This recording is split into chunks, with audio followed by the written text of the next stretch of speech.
بسم اللہ الرحمن الرحیم۔ السلام علیکم۔ ہمارے چینل کہانی ہب آفیشیل میں خوش آمدید۔ ناظرین، میں آج آپ کے لیے انتہائی خوفناک اور دلچسپ کہانی لے کر آئی ہوں، لیکن کہانی شروع کرنے سے پہلے آپ سے گزارش ہے کہ اگر آپ نے ہمارا چینل سبسکرائب نہیں کیا تو آپ ہمارے اس چینل کو سبسکرائب کر لیجئے اور بیل آئیکن کو بھی پریس کر لیں تاکہ ہر نئی آنے والی ویڈیو بآسانی آپ تک پہنچ سکے۔ صبا نورین تو اب مجھ سے ایسے دور بھاگتی تھی جیسے وہ میرے قریب آئی تو میں اسے کچا ہی چبا ڈالوں گا۔ میرے دل میں آئے دن اس کے لیے محبت بڑھتی چلی جا رہی تھی، جبکہ وہ متواتر اصغر میں انٹرسٹڈ تھی۔ تبھی ایک دن خلوت کے لمحات میں بیٹھے بیٹھے میرے ذہن میں اس عامل کے سائن بورڈ والے الفاظ ظاہر ہوئے تو میں نے فوراً اپنے ملازم کو بھیجا کہ وہ جائے اور اس عامل کا نمبر لکھ کر لے آئے۔ تھوڑی ہی دیر میں اس عامل کا نمبر میرے پاس تھا۔ میں نے اس سے فون پر بات کی اور ملاقات کے لیے وقت مانگا تو اس نے کہا کہ اتوار کے دن آنا۔ یہ تو میرے لیے بھی بہت بہتر تھا کہ میں اتوار والے دن جاتا۔ بلاخر اللہ اللہ کر کے اتوار کا دن آ ہی گیا۔ میں اس عامل کے پاس پہنچ گیا۔ اتفاق سے اس وقت وہ اکیلا تھا۔ اس کا آفس روڈ پر ہی تھا۔ گارڈز کو گاڑی میں ہی بٹھا کے میں اس کے آفس میں آ گیا۔ اس نے نہایت ہی اچھے طریقے سے مجھے ویلکم کیا۔ اس عامل کی عمر کم و بیش 60 سال کے قریب ہوگی۔ میں آپ کے پاس ایک نہایت ہی اہم مسئلے کی وجہ سے آیا ہوں، میں نے اس کے سامنے پڑی چیئر پر بیٹھتے ہوئے کہا، تو وہ میری بات سن کر زیر لب مسکرا دیا۔ میں سب کچھ جانتا ہوں کہ تم کس مسئلے کی وجہ سے آئے ہو، لیکن تمہیں چنتا کرنے کی کوئی ضرورت نہیں، تم ٹھیک جگہ پر آئے ہو۔ اس نے میری آنکھوں میں آنکھیں ڈال کر کہا۔ اس کی بات سن کر میں ورطہ حیرت میں مبتلا رہ گیا کہ میں نے تو اس سے ابھی کوئی بات بھی نہیں کی تو اسے کیسے پتا چل گیا؟ تمہارے دل و دماغ میں جنم لیتے سوالوں سے میں آشنا ہوں، لیکن تمہیں پتا ہونا چاہیے کہ تم ایک عامل کے پاس موجود ہو۔ اس نے شاید میری ذہنی کیفیت کو بھانپ لیا تھا، تبھی دوبارہ گویا ہوا۔ اب جتنا پیسہ مانگے گے میں دینے کو تیار ہوں، لیکن مجھے وہ لڑکی ہر حال میں چاہیے، میں اس کے بنا نہیں رہ سکتا۔ میں نے بدک تمام اپنے جذبات پر قابو پاتے ہوئے کہا، کچھ چیزیں پیسوں سے نہیں محنت سے ملا کرتی ہیں جوان۔ اس نے معنی خیز نظر سے مجھے گھورتے ہوئے کہا۔ میں کچھ سمجھا نہیں۔ میں نے پہلی بار اسے بھرپور نگاہ سے دیکھتے ہوئے کہا۔ اس کے چھدرے پیلے دانت باہر جھانکتے دکھائی دیے۔ اس کی آنکھوں میں نہ جانے کیسی عیاری پنہا تھی۔ اس کی شکل بڑی ہی مکروہ تھی، چہرے پر جھڑیاں ہی جھڑیاں ابری ہوئی تھی۔ میں سوچ میں پڑ گیا۔ چند ثانیے پہلے جب میں نے اس کے چہرے کو دیکھا تھا تو ایسی کوئی بھی چیز اس کے چہرے پر دکھائی نہ دی تھی، اور اب اس کا مکمل چہرہ جھڑیوں سے بھرا ہوا دکھائی دے رہا تھا۔ یہ میرا وہمہ تھا یا حقیقت؟ خیر، میں نے وہم ہی سمجھ کر سر جھٹک دیا۔ محبت قربانی مانگتی ہے، اور کبھی کبھی اس قربانی کی نظر اپنے عزیز بھی کرنا پڑ جاتے ہیں۔ راستے میں آئے کانٹوں کو ہٹانا پڑتا ہے۔ یہ سفر بہت طویل اور کٹھن ہے۔ شاذ و نادر ہی اس راہ کا راہی اپنی منزل کو پاتا ہے، اکثر و بیشتر تو اپنی جانوں کے نذرانے دینا پڑ جاتے ہیں۔ تو میری بات کو سمجھ رہے ہو نا؟ اس کی سوالیہ نگاہیں میرے چہرے پر گھڑی ہوئی تھی۔ حقیقت تو یہ تھی کہ ابھی بھی اس کی بات کو ٹھیک سے سمجھ نہیں پا رہا تھا۔ اب کھل کے بات کیجیے، آپ نہیں جانتے کہ میں ایک ایسے گھرانے کا چشم و چراغ ہوں جہاں کسی بھی چیز کی کوئی کمی نہیں، اور پیسے کی تو خاص کر ریل پیل ہے۔ میں نے کندھے اچکاتے ہوئے کہا، جوان، میں تم سے پہلے ہی کہہ چکا ہوں کہ محبت پیسوں سے نہیں خریدی جا سکتی۔ محبت ہمیشہ قربانی مانگتی ہے۔ اس نے اپنا پرانا فکرہ دہرایا۔ آخر آپ کیسی قربانی کی بات کر رہے ہیں؟ میں نے پہلی بار تشویش سے اسے دیکھتے ہوئے پوچھا۔ ان اپنوں کی قربانی جنہیں تم جان سے زیادہ چاہتے ہو، اس نے ایک بھرپور نگاہ مجھ پر ڈالتے ہوئے کہا، اور پھر سامنے ٹیبل پہ رکھی بوتل میں سے پانی گلاس میں ڈال کر پینے لگا۔ میں اس کی بات کا مطلب اب تھوڑا تھوڑا سمجھنے لگا تھا۔ میرے لیے سب سے زیادہ عزیز تو میرے والدین تھے۔ میرے خدایا، یہ میرے والدین کی قربانی مجھ سے مانگ رہا ہے۔ اس کے کہنے کا آخر مطلب کیا ہے؟ کیا مجھے ان سے قطعی تعلقی کرنی ہے یا کچھ اور؟ اے میرے اللہ، یہ محبت بھی کیا نرالی چیز بنا دی ہے۔ کیسے عجیب گورکھ دندے میں پھنستا چلا جا رہا ہوں میں۔ اس سے نکلنے کی کوئی راہ ہی نہیں دکھائی دے رہی، اور صبا نورین کی محبت میں اندھا ہوتا چلا جا رہا ہوں۔ جبکہ اسے میری محبت کا کوئی احساس ہی نہیں۔ وہ نہ جانے خود کو سمجھتی کیا ہے، اسے کیا معلوم کہ میں اس سے کس حد تک محبت کرتا ہوں۔ اس کے لیے وقت آنے پر سب کچھ چھوڑ چھاڑ بھی سکتا ہوں۔ میری آنکھیں نم آلود ہو گئی۔ کیا واقعی میں اپنے والدین کو ایک اجنبی لڑکی کے پیچھے چھوڑ سکتا ہوں؟ وہ والدین جنہوں نے میری خوشی کی خاطر اپنی خوشیوں کو داؤ پر لگا رکھا ہے۔ میرے منہ سے لفظ بعد میں نکلتے ہیں جبکہ انہیں پورا پہلے کر دیا جاتا ہے۔ میں کسی طور بھی ایسا نہیں کر سکتا۔ کتنا بے بس اور لاچار ہو چکا ہوں۔ پنڈولیم کی طرح اپنے والدین اور صبا نورین کی محبت دونوں کے مابین لٹک کر رہ گیا۔ توازن برقرار رکھنا کٹھن محسوس ہو رہا ہے۔ سمجھ میں نہیں آتی محبت کا لٹکا یہ پنڈولیم کس کی طرف جھولنے لگے گا۔ کہاں کھو گئے ہو نوجوان؟ اچانک میری قوت سماعت سے اس کے الفاظ ٹکرائے تو میں نے جھٹ سے سر کو جھٹکا اور اس کی طرف ہماتن گوش ہوا۔ آپ کے کہنے کا مطلب یہ ہے کہ میں اپنے والدین سے قطع تعلقی اختیار کر لوں؟ بلاخر میں نے من میں ابھرتے سوالوں کو لفظوں کی مالا پہنائی۔ بالکل نہیں، اس نے گہری لال آنکھوں سے مجھے گھورتے ہوئے کہا۔ ایک وقت میں ہمیشہ انسان کو ترازو کے ایک پلڑے کا انتخاب کرنا بہتر ہوتا ہے۔ ایک محبت کو تو تمہیں قربان کرنا ہوگا، یا اپنے والدین کی یا اس لونڈی کی، لیکن ان سب باتوں سے زیادہ اہم بات تمہیں اپنے دھرم سے کنارہ کشی کر کے شیطان دیوتا کا پجاری بننا ہوگا۔ تبھی تمہاری ساری مشکلات کا اپائے تمہیں خود بخود ملتا جائے گا۔ اس نے خالی گلاس ٹیبل پر رکھتے ہوئے کہا۔ اس کی بات سن کر میرے خاص باختہ ہو گئے۔ How it's possible? میں اپنے مذہب کو چھوڑ دوں؟ یہ کیسے ممکن ہے؟ نو، نیور، امپاسبل۔ ایسا کسی طور ممکن نہیں، میں نے غصے سے پیچ و تاب کھاتے ہوئے کہا۔ تو یہاں کیا کرنے آئے ہو؟ چلے جاؤ یہاں سے، اور میری بات کو پلے باندھ لو کہ محبت قربانی مانگتی ہے۔ ابھی تو آغاز ہے، آگے آگے جیسے جیسے اس کی محبت کی چنگاری بھڑک کر شولو کا روپ دھارے گی اور تمہارے تن بدن میں آگ لگا دے گی تو پھر تم مرغے بسمل کی طرح تڑپو گے۔ اس وقت ٹھنڈے دل سے سوچ لینا، طے کر لینا کہ تمہیں کیا کرنا ہے، پھر یہاں آنا اور سوچ سمجھ کے آنا کہ تمہیں کانٹوں بھری اس پگڈنڈی پر چلنا ہے۔ یہ کانٹے چبھیں گے تمہارے تلووں پر اور تکلیف محسوس ہوگی تمہاری آتما کو۔ اس نے میری بات سن کر جواباً غصے میں کہا اور میں وہاں سے غصے میں پھنکارتا ہوا واپس اپنے ہاسٹل میں آ گیا۔ ہمارا دوسرا پیریڈ حالی تھا۔ صبح ناشتہ کرنے کو من نہیں چاہ رہا تھا، اس لیے بنا ناشتہ کیے یونیورسٹی آ گیا تھا۔ اب پیٹ میں چوہے دوڑتے ہوئے محسوس ہوئے تو پیریڈ ویسے بھی حالی تھا۔ نہ چاہتے ہوئے قدم کینٹین کی طرف بڑھے۔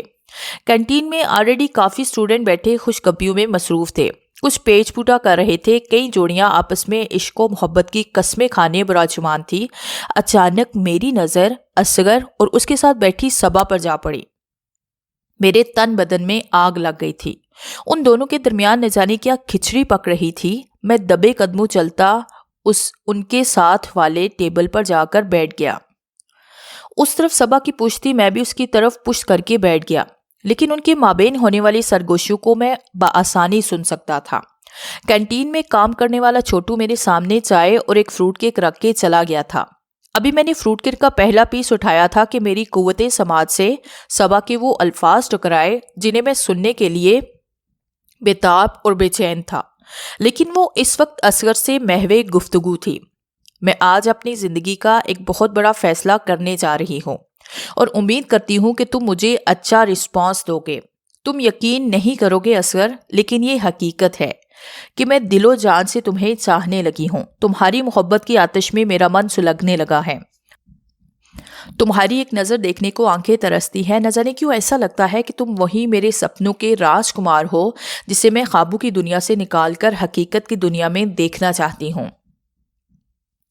ہر لڑکی کا ایک ارمان ہوتا ہے کہ اسے کوئی چاہنے والا ہو، کوئی اس کے ناز نخرے اٹھانے والا ہو۔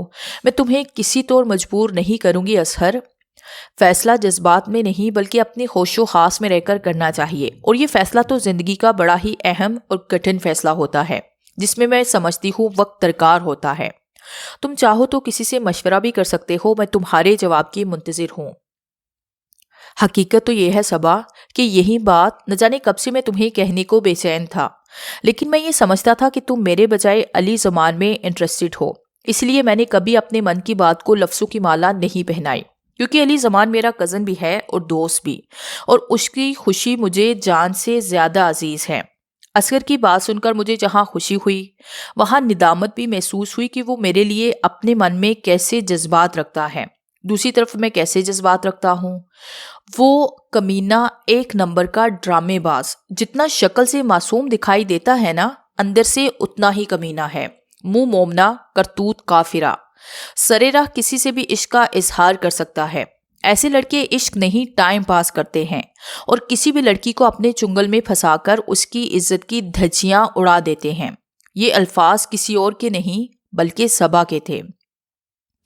میرا دل تو چاہا کہ ابھی اور اسی وقت اٹھ کر اس کا گلا دبا ڈالوں، لیکن باوجود صحیح کہ میں ایسا کچھ بھی نہیں کر سکا۔ یہ محبت بھی اچھے بھلے انسان کو ادموا کر کے رکھ دیتی ہے۔ وہ ملک علی زبان جو کبھی کسی کی بات تک نہیں سنتا تھا، جس کے خلاف کسی کو بولنے تک کی اجازت نہ تھی، آج ایک لڑکی، ایسی لڑکی جسے وہ جان سے زیادہ محبت کرتا تھا، اس کے بارے میں نہ جانے کیسے کیسے الفاظ یوز کر رہی تھی۔ وہ علی زمان جس کے منہ سے نکلی بات کو فوراً سے بھی بیشتر پورا کیا جاتا تھا، اور آج وہی علی زمان تھا جس کی محبت کا کشکول حالی تھا، اور اس کی محبت اس شخص کو مل گئی تھی جو پتہ نہیں اسے چاہتا بھی تھا یا نہیں۔ یہ قسمت اور مقدر بھی عجیب گورکھ دھندے ہیں۔ جو جس چیز کے قابل نہیں ہوتا اسے سب کچھ بنا مانگے مل جاتا ہے، اور جو جس چیز کے قابل ہوتا ہے چاہے وہ اس کے لیے جتنی بھی کوشش کر لے لیکن وہ ہمیشہ تہی دامن ہی رہتا ہے۔ میرے ہاتھ میں پکڑا فروٹ کیک کا پیس پوری طرح مٹھی میں بھین چکا تھا، آنکھوں سے نیز بہہ رہے تھے۔ چھوٹو نے شاید میری کیفیت بھانپ لی تھی، اسی لیے فوراً میرے پاس آ گیا۔ کیا ہوا دوست، تم اتنے سیڈ کیوں ہو؟ کیا کوئی گمبھیر مسئلہ ہے؟ اس نے اپنے چھوٹے چھوٹے ہاتھوں سے میرے تواتر سے گرتے آنسو صاف کرتے ہوئے پوچھا۔ ہاتھ میں بیچتے اس فروٹ کیک کے پیس کو ڈسٹ بن کی نظر کیا اور ٹیبل پر پڑے ٹیشو پیپر سے جو ایک چھوٹے سے برتن میں خوبصورتی سے ہر ٹیبل پر سجائے ہوئے تھے اس سے ہاتھ صاف کیا، اور جیب سے ایک 500 کا نوٹ نکالا، چھوٹو کو پکڑایا اور وہاں سے چلتا بنا۔ چھوٹو حیران و ششدر رہ گیا۔ مجھے اپنی پشت میں گرتی اس کی آنکھیں واضح محسوس ہو رہی تھی، اتنی زیادہ ٹپ تو شاید اسے کبھی کسی نے نہ دی ہو، لیکن مجھے ان سب باتوں سے کوئی لینا دینا ہی کہاں تھا۔ میں تو آج کرچیاں ہو چکا تھا۔ دل مضطرب نے تہس نہس کر کے رکھ دیا۔ اپنا حسن، اپنا روب و دبدبا، جاؤ جلال سب کچھ نہ ہونے کے برابر معلوم ہو رہا تھا۔ میں ملک علی زمان جو خود کو نہ جانے کیا چیز سمجھتا تھا، آج اپنی اصلیت جان کر اپنے جذبات پر قابو نہ پا سکا۔ سچ کتنا کڑوا ہوتا ہے، مجھے اس کا احساس آج ہوا تھا۔ میں مزید وہاں رک نہ سکا تھا بلکہ فوراً اپنے ہاسٹل میں آ گیا تھا۔ قد آدم آئینے کے سامنے استادہ ہو کر میں اپنے سراپے کو تکنے لگا۔ نہ جانے کیوں ہمیشہ خوبصورت دکھائی دینے والا سراپا آج مجھے بھی بدصورت دکھائی دے رہا تھا۔ تبھی میری قوت سماعت سے ایک بار پھر صبا کے الفاظ گونجے۔ وہ کمینہ ایک نمبر کا ڈرامے باز جتنا شکل سے معصوم دکھائی دیتا ہے اندر سے اتنا ہی کمینہ ہے۔ منہ مومنا، کرتوت کافرہ، سرے راہ کسی سے بھی عشق کا اظہار کر سکتا ہے۔ یہ الفاظ بار بار ہتھوڑوں کی طرح میرے دماغ پر پڑ رہے تھے۔ تم نے ابھی میرا کمینہ پن دیکھا ہی کہاں ہے مس صبا نورین، اب میں دکھاؤں گا تمہیں اپنا کمینہ پن۔ تم مجھے کمینہ کہہ رہی تھی نا، اور خود بڑی مومن بن رہی تھی۔ میں ایسی سزا دوں گا کہ تمہیں احساس ہو جائے گا کہ ملک علی زمان جس چیز کو پانے کی تمنا رکھتا ہو یا جسے پانے کا تہیہ کر لے، دنیا کی کوئی بھی طاقت اس سے وہ چھین نہیں سکتی۔ میں قد آدم آئینے کے سامنے استادہ موہی منہ میں بڑبڑایا۔ صحیح کہہ رہا تھا وہ عامل، قربانی دیے بنا کچھ حاصل کرنا ممکن نہیں ہوتا، اور اب مجھے قربانی دینا پڑے گی۔ تم نے بر وقت ایک اچھا فیصلہ کیا ہے، کیونکہ جلد ہی وہ دونوں ایک ہونے والے ہیں، لیکن ہمیں اس سے پہلے ہی کوئی ان کا اپائے نکالنا ہے۔ عامل کی بات سن کر میرے قدموں تلے سے زمین سڑک گئی۔ کیا بات اتنی آگے تک پہنچ گئی؟ آپس میں ہی کھچڑیاں پکاتے انہوں نے بات اتنی آگے بڑھا لینی تھی؟ میں نے تو کبھی تخیل میں بھی نہیں سوچا تھا۔ تو کیا کرنا ہوگا مجھے؟ میں نے عامل کی بات سن کر اس کی طرف سوالیہ نگاہوں سے دیکھتے ہوئے کہا، اب چونکہ تو نے عہد کر ہی لیا ہے کہ تو سب سے پہلے تمہیں شیطان دیوتا اور کالی ماتا کے چرنوں میں سجدہ کر کے ان کا پجاری ہونے کا انہیں وشواس دلانا ہوگا، پھر ہمیں کیا کرنا ہے اس کا فیصلہ تو وہ خود ہی کریں گے۔ عامل نے میری طرف مانحص آنکھوں سے دیکھتے ہوئے کہا، پہلے تو میرے ضمیر نے مجھے جھنجھوڑا، لیکن جب انسان پر جذبات حاوی ہو جائیں تو وہ ہوش و حواس سے بیگانہ ہو جاتا ہے، اور میں بھی ایسا ہی ہو چکا تھا۔ ہم دونوں اس وقت ایک بڑے سے خولنما کمرے میں بیٹھے تھے۔ یہ خولنما کمرہ شہر سے باہر کالی پہاڑیوں کے اندر ایک غار میں بنا ہوا تھا، جس کے ارد گرد اس عامل نے نہایت ہی سخت قسم کا کوئی عمل کر رکھا تھا، جس کی وجہ سے اس کے علاوہ وہاں کوئی نہیں جا سکتا تھا۔ یہ ایسا سحر پھیلایا تھا اس نے کہ اس کے علاوہ کوئی اور آنکھ اس خالنما کمرے کو دیکھ ہی نہیں سکتی تھی۔ میری آنکھوں کے سامنے ایک طرف دیو قامت بت اپنے مکمل بھیانک اور مکروہ چہرے کے ساتھ ماحول میں خوفناک پیدا کرنے کے لیے استادہ تھے۔ آج میں ملک علی زمان، ایک مسلمان، کسی کی محبت میں بہک کر اپنے لیے ایک غلط راستے کا انتخاب کرنے جا رہا تھا، یہ سب جانتے ہوئے بھی کہ اللہ قادر مطلق کے علاوہ اس دنیا کی کوئی طاقت بھی دنیا کے نظام میں رد و بدل نہیں کر سکتی۔ خدا کے ہاں دیر ہے اندھیر نہیں والے مقولے کو پس پش ڈالے میں دیر چاہتا ہی نہیں تھا۔ تیر ایک بار کمان سے نکل جائے تو بجلی کسی صورت سے دوڑنے والا گھوڑا بھی اسے نہیں پکڑ سکتا۔ اسی طرح اگر صبا نورین ایک بار محمد اصغر کی زندگی کا حصہ بن گئی تو تا قیامت میں ان دونوں کو علیحدہ نہیں کر پاؤں گا۔ اس لیے میں نے فی الفور اس پرابلم کا اپائے ڈھونڈنا تھا۔ میں قطعاً یہ برداشت نہیں کر سکتا تھا کہ میرے علاوہ کوئی بھی اس کی زندگی میں آئے۔ سجدہ کرو شیطان دیوتا اور کالی ماتا کے چرنوں میں جوان۔ اچانک میری قوت سماعت سے اس عامل کی آواز ٹکرائی اور نہ چاہتے ہوئے بھی میں سجدے میں گر گیا۔ دوسرے ہی لمحے میرے جسم کو ایک جھٹکا لگا اور میں سیدھا ہو کر بیٹھ گیا۔ پھر میں نے ایک عجیب ہی منظر دیکھا۔ ایک سفید کبوتر میرے جسم سے نکل کر ہوا میں غائب ہو گیا تھا۔ تم شیطان دیوتا اور کالی چرن کے پجاری ہونے کا شرف حاصل کرنے میں سفل ہو چکے ہو۔ اب آگے کیا کرنا ہے یہ تمہیں شیطان دیوتا خود بتائیں گے۔ میری طرح تم بھی آلتی پارتی مار کر بیٹھ جاؤ۔ اس عامل نے میرے ساتھ ہی آلتی پالٹی مارتے ہوئے کہا، اور اس کی دیکھا دیکھی میں بھی آلتی پالتی مار کر بیٹھ گیا۔ پھر تھوڑی دیر نہ جانے وہ کسی انجانی زبان میں کیا بڑبڑاتا رہا۔ اس کے بعد جو منظر میری آنکھوں نے دیکھا اسے دیکھ کر میں گھنگ رہ گیا۔ مجھے اپنی قوت بینائی پر وشواس نہیں ہو رہا تھا۔ دیو قامت شیطان اور کالی ماتا کے بتوں کے پتھر کے شریروں میں اچانک جنبش ہوئی، یوں جیسے کوئی جھرجھری لیتا ہو۔ پھر دوسرے کے لمحے دونوں بتوں کی بے نور آنکھوں کی پتلیوں میں جنبش ہوئی، پھر آنکھوں نے دیدو نے جنبش کی، پھر ایک ساتھ ہی دونوں کے ہونٹ حرکت میں آئے۔ ہم تمہارا خیر مقدم کرتے ہیں جوان، تم نے ہمیں صرف اپنا دیوتا یعنی خدا مان کر بہت اچھا کام کیا ہے۔ اب دنیا کا کوئی ایسا کام نہیں جو تم پلک جھپکتے میں کرنے کی جسارت اپنے اندر نہ رکھ سکو۔ ہر منش کے اندر بہت سی شکتیاں پنہا ہوتی ہیں جس سے وہ ناآشنا رہتا ہے، اور اسی ناآشنائی کی حالت میں وہ سور گباش ہو جاتا ہے۔ لیکن اب تم نے اپنے آپ کو ہمارا پجاری بنایا ہے تو تم ان شکتیوں سے جلد ہی آشنا ہو جاؤ گے۔ اگر ہماری پوجا پاٹ میں تم کوئی وقیقہ گردش نہیں کرو گے تو ہم تمہیں ایسی ایسی شکتیوں سے نوازیں گے کہ تمہاری عقل دنگ رہ جائے گی۔ یہ آواز اس بڑے بت سے آئی تھی۔ تم ہماری دنیا میں آ گئے ہو تو یہ بھی سن لو کہ دنیا کی کوئی بھی چیز جس کی تمہیں تمنا ہو وہ تمہارے قدموں میں ہوگی، لیکن کچھ پانے کے لیے کچھ کھونا پڑتا ہے، اور وہ سب اس کے لیے تمہیں پہلے ہی تیار ہو کر آئے ہو۔ تو اب اگلا قدم تمہارا کیا ہوگا اس کے بارے میں ہم تمہیں بتائیں گے۔ یہ آواز بڑے بت کی بجائے چھوٹے بت سے آئی تھی۔ پھر مجھے دونوں بتوں نے کچھ ایسی شکتیاں دی جس کی بدولت میں کسی بھی وقت کسی کے سامنے سے بھی گدھے کے سر سے سینگ کے جیسے غائب ہو سکتا تھا۔ اب مجھے کیا کرنا تھا وہ سارا لائحہ عمل مجھے سمجھا دیا گیا تھا۔ کام بہت مشکل تھا، ابتدا ہی بہت مشکل تھی، بلکہ یہ کہنا ہوگا کہ دل کے ٹکڑوں کو شیطان دیتا اور کالی ماتا کے چرنوں میں بلی چڑھانا تھا۔ وارے محبت، تو نے مجھے کیا سے کیا بنا دیا۔ ایک لڑکی کی خاطر آج میں نے یہ کیسا روپ بدل لیا، اپنے آپ کو بدل دیا تھا، انسان سے شیطان بن گیا تھا۔ میرے سامنے ایک نہایت ہی کٹھن سفر تھا جس پر چل کر مجھے اپنی منزل کو پانا تھا۔ سفر دشوار گزار، کٹھن اور جان لیوا تھا۔ سارا راستہ کانٹوں سے بھرا ہوا تھا اور مجھے ننگے قدموں اپنی منزل کی طرف نکلنا تھا۔ راستے میں آنے والے تمام رکاوٹوں سے نبرد آزما بھی ہونا تھا اور وقتاً فوقتاً اپنے پیاروں کو بلی بھی چڑھانا تھا، صرف اور صرف کمبخت محبت تجھے پانے کے لیے۔ مجھے 3 دن کا ایک عمل کرنا تھا۔ اگر اس عمل میں کامیابی میرے قدم چھو گئی تو اگلے راستے خود بخود آسان ہوتے جائیں۔ First impression is the last impression کے موافق مجھے ہر مصیبت، پریشانی اور تکلیف کا مقابلہ کرنے تھا۔ مجھے ان 3 دنوں کے عمل میں ہر رات 3 لوگوں کو شیطان دیوتا کے چرنوں میں بلی چڑھانا تھا۔ پہلی اور آخری رات کو کسی مرد کو، جبکہ درمیان والی رات کو کسی عورت کو کالی ماتا کے چرنوں میں بلی چڑھانا تھا۔ اس عمل کے سفل ہونے کے عوض صدیوں پرانا ایک ڈھانچہ اپنی قبر سے نکل کر میرے سامنے حاضر ہو جائے گا۔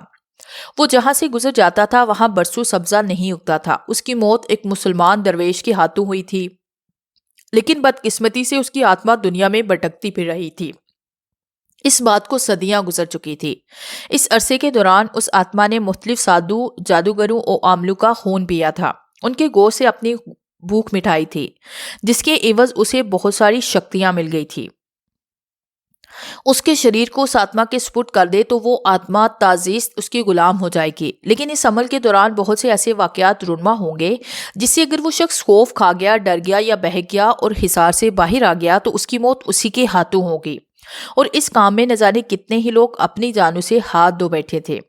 اس آتما کے غلام بننے کی دیر ہے کہ دنیا کا ہر مشکل سے مشکل کام پلک جھپکتے میں اس شخص کے لیے بہت آسان ہو جائے گا، لیکن اس کے لیے جو سب سے اہم اور خاص شرط تھی وہ یہ کہ بلی چڑھنے والے سب اس کے خونی ہوں، اور ان لوگوں سے اس کا ریلیشن بھی۔ اس کا بھی میں نے اہتمام کر لیا تھا۔ میرے اندر کا انسان نہ جانے کس سمے بے موت مر گیا۔ انسانیت کے نام پہ شاید میں دھبا بن چکا تھا۔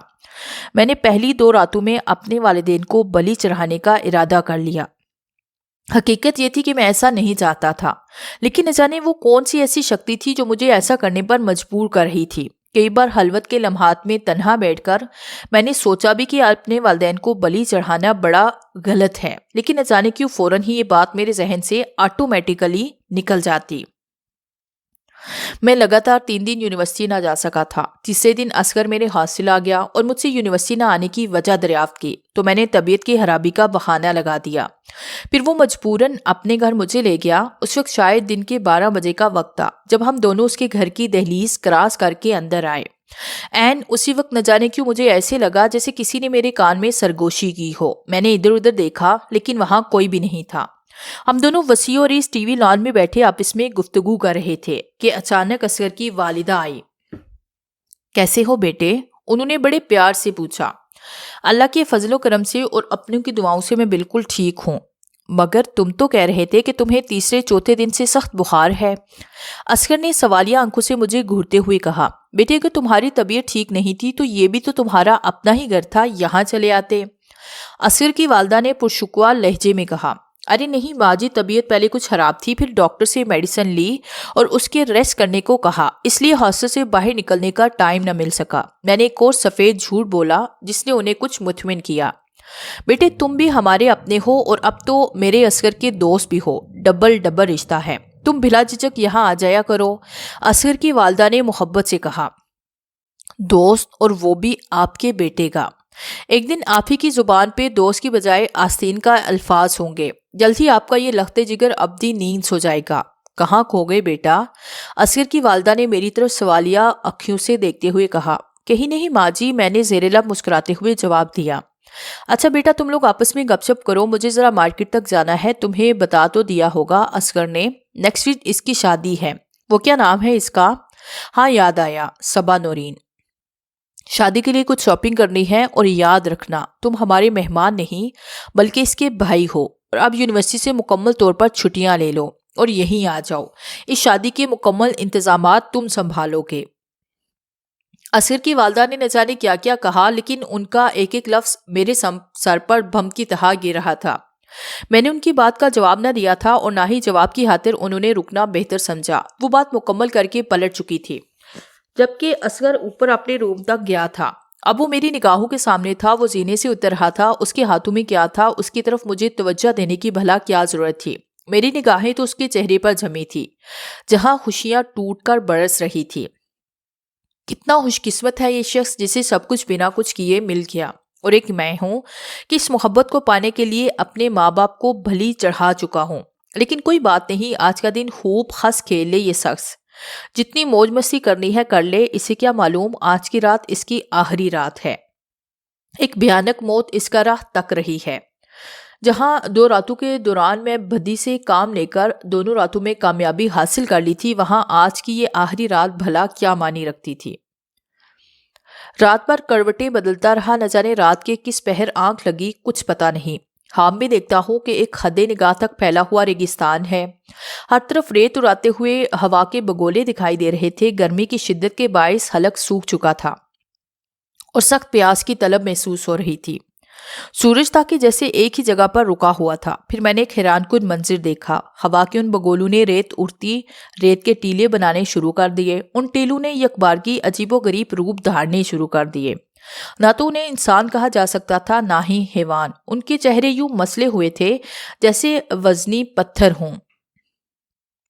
جن 2 راتوں کے اندر میں نے اپنے والدین کو یکے بعد دیگرے موت کے گھاٹ اتارا تھا، اس وقت دونوں کی آنکھوں میں ایک عجیب قسم کی بے یقینی تھی۔ شاید انہیں مجھ سے ایسے برتاؤ کی توقع نہیں تھی۔ میں اس حد تک گر سکتا ہوں، یہ تو میں نے بھی نہیں سوچا تھا۔ میں اس قدر بے حس انسان ثابت ہو سکتا ہوں، یہ تو ان لوگوں کے وہم و گمان میں بھی نہ ہوگا۔ میرا دل بھی نہ کانپا تھا۔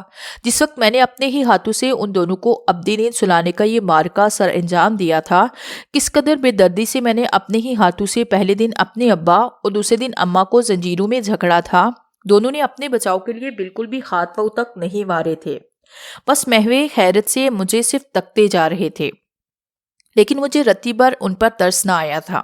ان کی آنکھوں میں آنکھیں ڈال کر میں نے بے حسی کی انتہا کو چھوا تھا۔ میرا ضمیر مردہ ہو چکا تھا۔ میری آنکھوں سے ایک آنسو تک نہ گرا تھا۔ میں بلک بلک کر رویا تک نہ تھا۔ میرے دل کے کسی کونے میں بھی اپنے والدین کے لیے کوئی محبت کی چنگاری نہ ابھری تھی۔ آج میرے عمل کی آخری رات تھی۔ اصغر میرے سامنے شیطان دیوتا کے چرنوں میں زنجیروں میں جھگڑا پڑا تھا۔ اس کی رحم طلب نگاہوں مجھ پر جمی ہوئی تھی، لیکن مجھ سے رحم کی امید رکھنا بے وقوفیت کی انتہا تھا۔ میرا اگر اس دنیا میں کوئی دشمن تھا تو یہی میرے سامنے زنجیروں میں جھگڑا محمد اصغر تھا، جس نے کئی بار مجھ سے زندگی کی بھیک مانگی تھی، لیکن میں نے اسے بتا دیا تھا کہ وہ میری محبت کے درمیان آنے والا ایک کانٹا تھا، جسے ہٹانے کے لیے میرا اپنا تن من دھن، اپنے والدین اور دھرم تک کو قربان کر دیا۔ بھلا انسان کو میں کیسے زندہ چھوڑ سکتا تھا؟ دوسرے ہی لمحے آتش انتقام نے جوش کھایا اور میں نے اس عامل کے ذریعے صبا نورین کو بھی حاضر کروایا۔ خود کو یکبارگی ایک خوفناک کمرے میں دیکھ کر وہ گھنگ رہ گئی۔ نہ جانے اس سمے وہ کیا کر رہی تھی کہ پلک جھپکتے میں اس کے سامنے کا منظر ہی یکدم بدل گیا۔ اس کی نگاہیں زنجیروں میں جکڑے محمد اصغر پر پڑی تو دل محسوس کا رہ گیا، لیکن دوسرے ہی سمے اس کی خون اگلتی آنکھیں مجھ پر پڑی۔ علی زمان، یہ سب کیا ہے؟ اس نے ورطہ حیرت میں مبتلا ہو کر مجھ سے پوچھا۔ تم نے اصغر کو یہاں کیوں باندھ رکھا ہے؟ اور یہ قد آدم بت، آخر یہ سب کیا ہے؟ بدبو تو ایسی ہے جیسے کوئی ذبح خانہ ہو۔ یاد کرو وہ دن جب تو نے میرے منہ پر زور کا تھپڑ مارا تھا۔ میں نے ہمیشہ تم سے محبت مانگی، مگر اس کے عوض تم نے ہمیشہ مجھ سے نفرت کی، اور اس شخص سے تم نے محبت کے دعوے اور قسمیں کھائے، اور اس دن وہاں کینٹین میں میرے لیے ایسے نازیبہ الفاظ استعمال کیے کہ میری روح تک چھلنی ہو گئی۔ آج تمہاری آنکھوں کے سامنے تمہاری محبت کو بھیانک موت ماروں گا، ایسی موت کہ تم اور یہ دونوں ہی محبت کے نام سے بھی خوف کھاؤ گے۔ پھر میں نے نہایت ہی بے دردی سے اصغر کو شیطان دیوتا کے چرنوں میں قربان کر دیا۔ خون فوارے کی طرح اس کی شارک سے نکل رہا تھا، لیکن میں اپنی دانس میں یہ بھول چکا تھا کہ میرے ساتھ میری محبت اس حبیث کی محبت بھی کھڑی تھی۔ اچانک یہ سماج شکن چیخ میری قوت سماج سے ٹکرائی۔ وہ چیخ اصغر کی نہیں تھی۔ میں نے پلٹ کر دیکھا تو صبا نورین کی خون میں لت پر لاش میرا منہ چرا رہی تھی۔ تم نے یہ کیا کر دیا صبا؟ تم ایسا نہیں کر سکتی۔ دیکھو محمد اصغر کی طرف اشارہ کرتے ہوئے، اس کو میں نے اس لیے بلی چڑھایا تاکہ نہ رہے بانس اور نہ بجے بانسری۔ میں تو تمہیں پانا چاہتا تھا، لیکن میں نے صورت سے صبا نورین کے پاس بیٹھتے ہوئے اس کے مردہ جسم کو اپنی گود میں بڑھتے ہوئے کہا۔ وہ ٹھنڈی پڑ چکی تھی۔ اس نے عین دل کے مکان پر شیطان دیوتا کے ہاتھ میں پکڑا خنجر پکڑ کر مارا تھا، جو اس کے دل کے آر پار ہو گیا تھا، اور پلک جھپکتے میں وہ موت کی نیند سو گئی تھی۔ میری آنکھیں نم آلود ہو چکی تھی۔ تبھی میری قوت سے نسوانی ہنسی کی آواز سنائی دی۔ یہ آواز مشترکہ تھی، کسی لڑکی اور لڑکی تھی۔ میں نے آواز کی سمت دیکھا۔ میری آنکھوں کے سامنے ایک نہایت ہی عجیب و غریب اور ناقابل یقین منظر تھا۔ محمد اصغر اور صبا نورین سفید کپڑوں میں ملبوس میری طرف دیکھ کر کہکہے لگا رہے تھے۔ میں نے پہلے گود میں لیے صبا نورین کے مردہ چہرے کو دیکھا، پھر محمد اصغر کے، پھر ان دونوں کی طرف دیکھا۔ یہ سب کیا ہے؟